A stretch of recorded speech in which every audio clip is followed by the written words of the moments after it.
और lie detector test में आज बात करेंगे तीसरा विश्व युद्ध भड़काने वाले यार गद्दार की है। ये जानने से पहले ये समझ लीजिए कि दुनिया के सबसे बड़े सैन्य संगठन नेटो में फूट पड़ सकती है, जिसकी वजह बनेगा इजराइल, क्योंकि नेटो के दूसरे सबसे ताकतवर देश तुर्की ने आशंका जताई है कि इजराइल उस पर हमला कर सकता है। सोचिए, अगर इजराइल ने उस पर हमला कर दिया तो क्या होगा? यकीनन अमेरिका को नेटो या फिर इजराइल में से किसी एक को चुनना पड़ेगा। अब सवाल यह है कि अमेरिका किसे चुनेगा? आपको दिखाते हैं एक रिपोर्ट। तीसरा विश्व युद्ध कराने वाले यार गद्दार का सच।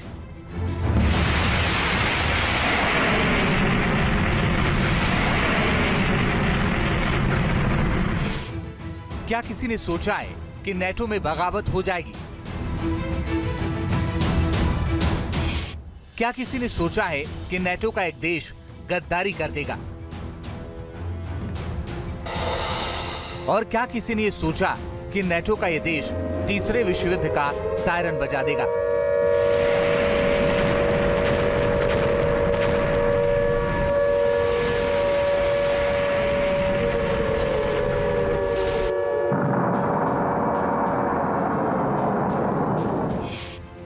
जी हां, दुनिया का सबसे मजबूत सैन्य संगठन माने जाने वाले नेटो में फूट पड़ सकती है, और फूट की वजह बना है इजराइल। लेकिन क्यों और कैसे, ये हम आपको आगे बताएंगे।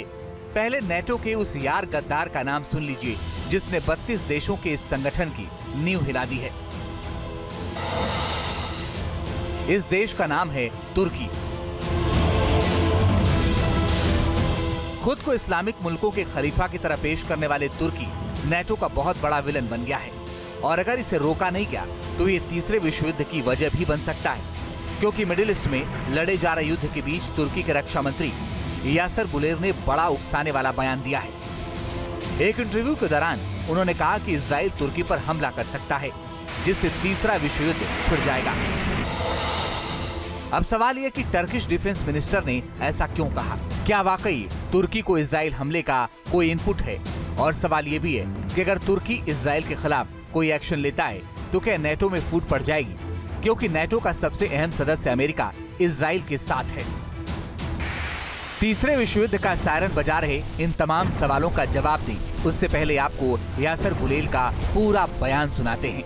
इजराइल एक आक्रामक देश है, वह हम पर हमला कर सकता है। हमारे राष्ट्रपति हमारे लोगों को चेतावनी दे रहे हैं, क्योंकि वे इस खतरे को देख रहे हैं। अगर राष्ट्रपति को इजराइल से कोई संभावित खतरा नहीं दिखता तो क्या वे ऐसी चिंता जताते? बेशक हम युद्ध नहीं चाहते हैं, लेकिन हमें हमेशा तैयार रहना चाहिए। दरअसल यासर गुलेर तुर्की के पहले नेता नहीं है जिन्होंने नेटो में फूट डालने वाला बयान दिया हो। इससे पहले तुर्की के राष्ट्रपति तैयब एर्दोगन भी इजराइल को बड़ा खतरा बताते हुए उसके साथ तमाम रिश्ते खत्म करने का ऐलान कर चुके थे। पिछले हफ्ते रियाद में हुई मुस्लिम देशों की मीटिंग में एर्दोगन ने इजराइल को सख्त संदेश देने की वकालत की थी। इसके ठीक बाद आया टर्किश रक्षा मंत्री का बयान, जो कि युद्ध भड़काने वाला बताया जा रहा है।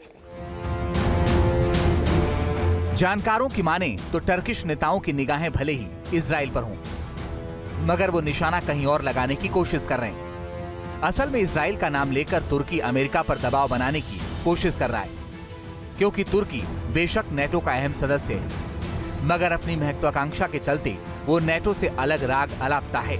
मसलन तुर्की खुद को मुसलमानों का मसीहा साबित करना चाहता है, इसके लिए वो इजराइल के खिलाफ बयान दे रहा है। दूसरी तरफ वो नेटो में भी बना रहना चाहता है, ताकि इसकी आड़ में वो अपना प्रभाव बढ़ाता रहे। टर्की इस तरह की बातें करता रहता है, नेटो की जो पॉलिसीज़ होती हैं उसके खिलाफ भी बोलता रहता है, और उसकी पॉलिसी होती है कि फिर बार्गेन करता है, अपनी बार्गेनिंग कैपेसिटी को बढ़ाने की कोशिश करता है। आपको बता दें कि 32 देशों वाले संगठन नेटो का 70% खर्चा अकेला अमेरिका उठाता है, जबकि तुर्की की इसमें भागीदारी 5% से भी कम है। मगर जब भी नेटो के सामने बड़े फैसले लेने का वक्त आता है तो तुर्की उसमें सबसे ज्यादा अड़ंगा लगाता है। पिछले 10 साल में कई ऐसे मामले सामने आ चुके हैं जब तुर्की अपनी महत्वाकांक्षा को पूरा करने के लिए सीधे अमेरिका से टकरा गया। साल 2019 में जब तुर्की को अमेरिका के F-35 फाइटर जेट या रूस के S-400 डिफेंस सिस्टम में से एक को चुनना था, तो तुर्की ने अमेरिका की अनदेखी करते हुए रूस के S-400 को चुना। इसके बाद साल 2023 में जब स्वीडन को नेटो में शामिल करने की बात सामने आई तो भी तुर्की ने उसमें अड़ंगा लगाया, जिसके बाद अमेरिका को तुर्की की शर्तें माननी पड़ी और इजराइल के मुद्दे पर भी तुर्की अमेरिका को आंखें दिखा रहा है, ये जानते हुए भी कि अगर इजराइल युद्ध लड़ रहा है तो इसके पीछे अमेरिका की ही रजामंदी है। आज कॉन्फ्लिक्ट ऑफ इंटरेस्ट टर्की और इजराइल के बीच में अब सब जानते हैं कि इजराइल एक तरह से अमेरिका के प्रॉक्सी की तरह काम करता है और यह हकीकत भी है कि इजराइल के तमाम जो भी मंसूबे हैं वो कहीं ना कहीं अमेरिका के मंसूबों को फुलफिल करते हैं। अब इस सिचुएशन में अगर नेटो के मेंबर टर्की का युद्ध इजराइल से हो जाता है तो अमेरिका जैसे देशों के लिए बहुत बड़ी विडंबना हो जाएगी कि वो किसका साथ दें। हकीकत यह है कि युद्ध न हो इसके लिए अभी से प्रयास शुरू हो चुके हैं और चाहे अमेरिका हो, चाहे ब्रिटेन हो, चाहे फ्रांस हो, ये सब बैक चैनल्स एक्टिवेट कर चुके हैं ताकि युद्ध को रोका जा सके और ये दोनों अहम मेंबर्स आपस में न टकरा जाएं। अब ऐसे में सवाल उठता है कि क्या इजराइल के कारण अमेरिका और तुर्की आपस में भिड़ जाएंगे? अमेरिका का बाइडेन प्रशासन हो या नवनिर्वाचित राष्ट्रपति डोनाल्ड ट्रंप, इजराइल को लेकर दोनों का स्टैंड लाउड एंड क्लियर है। इजराइल को किसी भी सूरत में अकेला नहीं छोड़ा जाएगा। तो क्या विरोध करने पर तुर्की को नेटो से निकाला जाएगा? इस पर डिटेल में बात आगे करेंगे, तुर्की की ताकत के बारे में भी बताएंगे। मगर पहले सबसे चौंकाने वाली बात सुनिए। दरअसल मुस्लिम देशों की जिस बैठक के बाद तुर्की ने बयान दिया है, वो बैठक मिडिल ईस्ट में ईरान का समर्थन करने के लिए बुलाई गई थी। अब ध्यान देने वाली बात यह है कि तुर्की खुद ईरान को पसंद नहीं करता है, ईरान को अपना कट्टर प्रतिद्वंदी भी मानता है। बावजूद इसके वो नेटो के खिलाफ जाकर ईरान का समर्थन करने को तैयार हो गया है।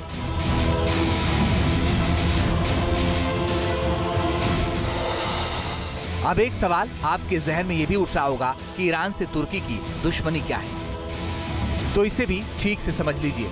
असल में बात दुश्मनी की नहीं, बल्कि मिडिल ईस्ट में दबदबे की है। तुर्की ने दशकों से इस इलाके में अपना दबदबा बना रखा है। तुर्की खुद को मुस्लिम मुल्कों का रहनुमा मानता रहा है। ग्लोबल मिलिट्री स्ट्रेंथ इंडेक्स की रिपोर्ट में तुर्की को मध्य पूर्व क्षेत्र का सबसे ताकतवर देश बताया जाता है। Global fire power military strength index 2023 के अनुसार तुर्की मध्य पूर्व और उत्तरी अफ्रीकी क्षेत्र का सबसे ताकतवर देश है। तुर्की के बाद मिस्र का नंबर आता है, तीसरे नंबर पर ईरान को रखा गया है, जबकि चौथे नंबर पर इजराइल है। हालांकि गाजा युद्ध के बाद ईरान जिस तरह हमास और हिजबुल्लाह के समर्थन में खुलकर सामने आया, उससे तुर्की का खलीफा वाला खिताब छिनता नजर आ रहा है। यही वजह है कि ईरान को नीचा दिखाने के लिए तुर्की नेटो से टकराने को भी तैयार नजर आ रहा है। अब सवाल ये कि तुर्की किस ताकत के दम पर उस इजराइल को धमका रहा है जिसकी सुरक्षा में अमेरिका ने अपने वॉरशिप तैनात कर रखे हैं। तो इसके लिए आपको तुर्की की कुछ डिटेल्स पता होनी चाहिए। मसलन सामरिक लिहाज से तुर्की नेटो का दूसरा सबसे बड़ा मजबूत सदस्य है। तुर्की की भौगोलिक स्थिति ऐसी है कि वो यूरोप और एशिया के बीच पड़ता है, यानी एक तरह से ये ईस्ट और वेस्ट के बीच पुल का काम करता है। गाजा युद्ध में नेटो के लिए तुर्की की भूमिका भले ही अहम ना हो, लेकिन यूक्रेन युद्ध में तुर्की की अहमियत बहुत ज्यादा है, क्योंकि वो तुर्की ही है जिसने युद्ध की शुरुआत में ब्लैक सी के भीतर रूस को रोकने का काम किया।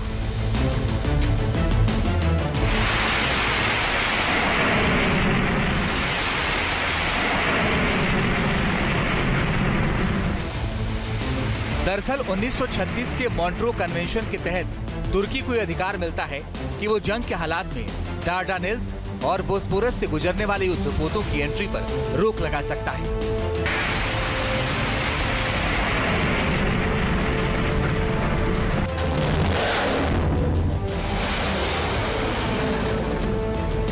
खास बात यह कि इस अधिकार का इस्तेमाल करके तुर्की एक बार रूस के 6 युद्धपोतों और एक सबमरीन को ब्लैक सी में दाखिल होने से रोक चुका है।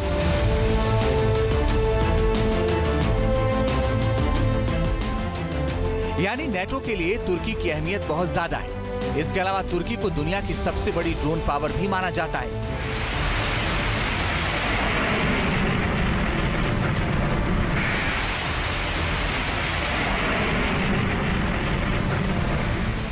यूक्रेन युद्ध में तो तुर्की के अकेले TB2 ड्रोन ने ही रूस की नाक में दम कर दिया था।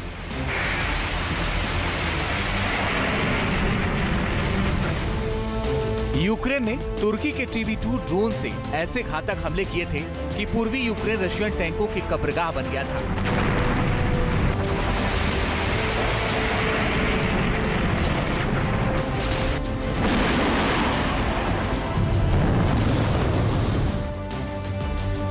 आपको बता दें कि अमेरिका और चीन को पीछे छोड़कर तुर्की दुनिया का नंबर 1 ड्रोन पावर बन चुका है।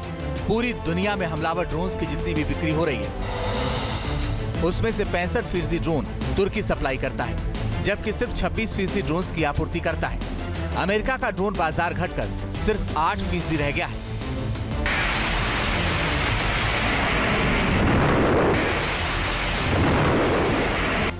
सेंटर फॉर न्यू अमेरिकी सिक्योरिटी यानी CNAS ने जो रिपोर्ट जारी की है उसके मुताबिक साल 1995 से 2023 के बीच तुर्की ने अपनी ड्रोन तकनीक और बिक्री में काफी बढ़ोतरी की है, जिसमें आत्मघाती ड्रोन भी शामिल है। इसके अलावा 55 मुस्लिम देशों को होने वाले हथियारों की ज्यादातर सप्लाई तुर्की ही करता है, जिससे तुर्की की अर्थव्यवस्था को काफी फायदा पहुंचता है।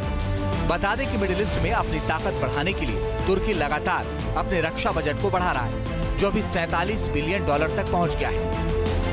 देखिए, अगर इजराइल और तुर्की के बीच युद्ध के हालात बनते हैं तो एक बात तो तय है कि अमेरिका इजराइल को हथियारों की कमी नहीं पड़ने देगा, लेकिन अमेरिकी हथियारों को हटा दें तो तुर्की और इजराइल की सेनाएं आमने सामने कहां ठहरती है, ये ग्राफिक्स के माध्यम से हम आपको समझाने की कोशिश करते हैं। ये देखिए, तुर्की और इजराइल में कौन आखिर सबसे दमदार है। उधर इजराइल आप देख रहे हैं और साथ ही साथ यहाँ तुर्की आप देख रहे हैं। एक्टिव सैनिक और जो रिजर्व सैनिक है उनकी क्या संख्या है, ये हम आपको इस ग्राफिक्स के माध्यम से बता रहे हैं कि अभी जो एक्टिव सैनिक इजराइल के पास है वो है 1,70,000, लेकिन वहीं अगर हम बात करें तुर्की की तो 3,55,000 एक्टिव सैनिक तुर्की के पास है। और रिजर्व में अगर हम बात करें कि जिनको कभी भी अगर ये पोजीशन लेने के लिए कहा जाता है, कमांड दी जाती है, तो फिर रिजर्व सैनिकों की संख्या है 4,65,000। और वहीं अगर हम बात करें तुर्की की तो 3,79,000 संख्या रिजर्व सैनिकों की तुर्की के पास है। इसके अलावा अगर हम बात करें कुल एयरक्राफ्ट्स की तो इजराइल के पास 612 एयरक्राफ्ट है, जबकि तुर्की की अगर बात करें तो उससे थोड़ा ज्यादा बल्कि डबल आप यहां पर कह सकते हैं कि 1,069 यहां पर कुल एयरक्राफ्ट की संख्या तुर्की के पास है। फाइटर जेट्स की अगर बात करें तो 240 इजराइल के पास है, जबकि अगर फाइटर जेट तुर्की की बात करें तो उसके पास 205 कुल एयरक्राफ्ट है। इसके अलावा अगर हम अटैक हेलीकॉप्टर की अगर बात करें तो इजराइल के पास 48, जबकि तुर्की इसमें कहीं ज्यादा इजराइल के आगे टिकता है। अगर बात करें तो 502 अटैकिंग हेलीकॉप्टर उसके पास है। इसके अलावा युद्धक अगर हम टैंक की बात करें तो 1,370 इजराइल के पास है, जबकि तुर्की के पास 2,231 युद्धक टैंक जो हैं वो हैं। इसके अलावा आर्म्ड व्हीकल की अगर बात करें तो आर्म्ड व्हीकल की संख्या 43,407 इजराइल के पास है, जबकि 55,104 तुर्की के पास है। सबमरीन की संख्या की अगर बात करें तो सिर्फ 5 इजराइल के पास है, जबकि तुर्की के पास 22 सबमरीन्स हैं।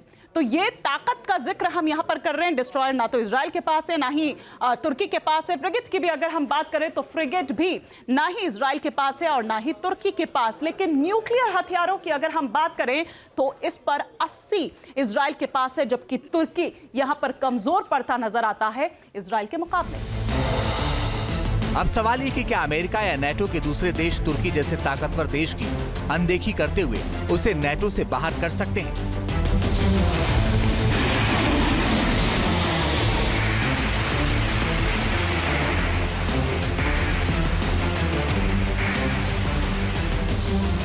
जानकारों के मुताबिक नेटो में शामिल होने वाले नए सदस्यों को लेकर नियम कायदे तय हैं, मगर नेटो के किसी देश की सदस्यता कैसे खत्म की जाए इसे लेकर कोई भी साफ गाइडलाइंस नहीं।